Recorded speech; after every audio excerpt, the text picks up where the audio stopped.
This is crude oil, Monday, August 19th through Friday, August 23rd.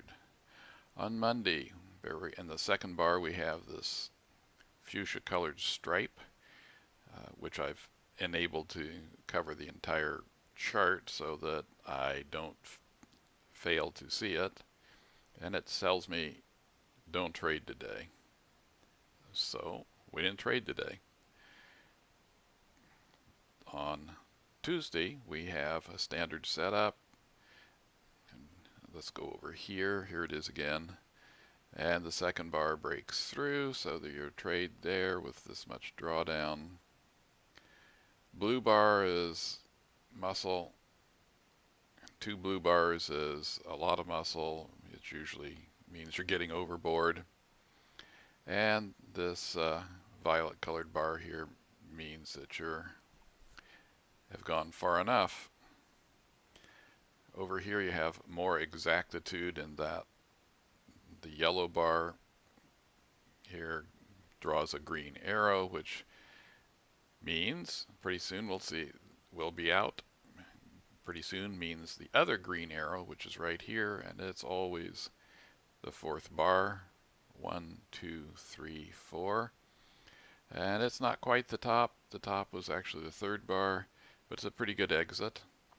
It also suggests that you may be able to reverse. Here you get a power red bar down, which should make you happy if you decided to sell this bar, and it goes on down.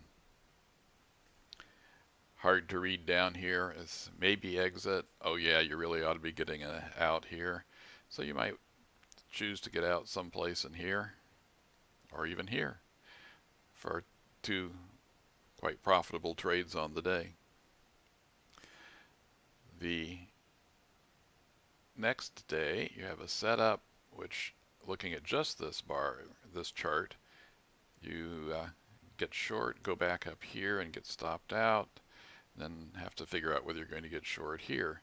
But going over to this chart, you'll see these 3 red dots, which are always put up when the oscillator is overbought or oversold. If it's oversold, as it is here, the dots go below, and that's a don't trade this short recommendation.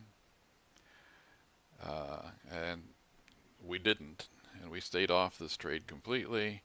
We'd be thinking about it perhaps over here, but see this black dot? That is a different kind of oversold.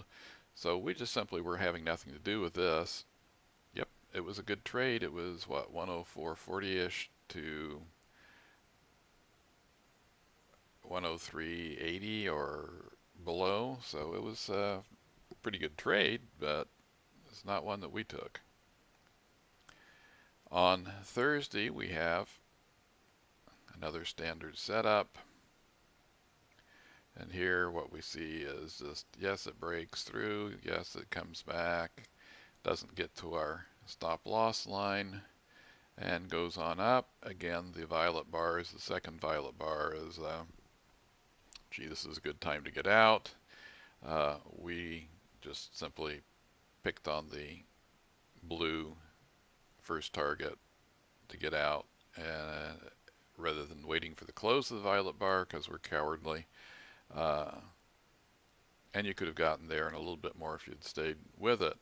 Over here, the same trade, you see blue diamonds, each of which suggests a temporary stoppage, and you wind up with the same result. Friday, the last day of the week, is a much trickier trade, on the entry side at least. These 2 dots with a hat on them are designed to look like arrows, which are intended to suggest a possible long. The balance of power at that point has not been released, but it appears to be up. And up it turns out to be. You see this long green bar, followed by, the overbought 3 dots, and another overbought 3 dots. You have a conflict going on here. the bar that we bought. It's yellow over here, green on the other one. But here it generates our green arrow. So our reaction to all this is to move our stops up to about this blue line here and wait for the green arrow on top, which this time turns out to be almost exact. Depending on how you traded this, you have $2 trades and a 50-cent trade, plus you have this trade down if you took that.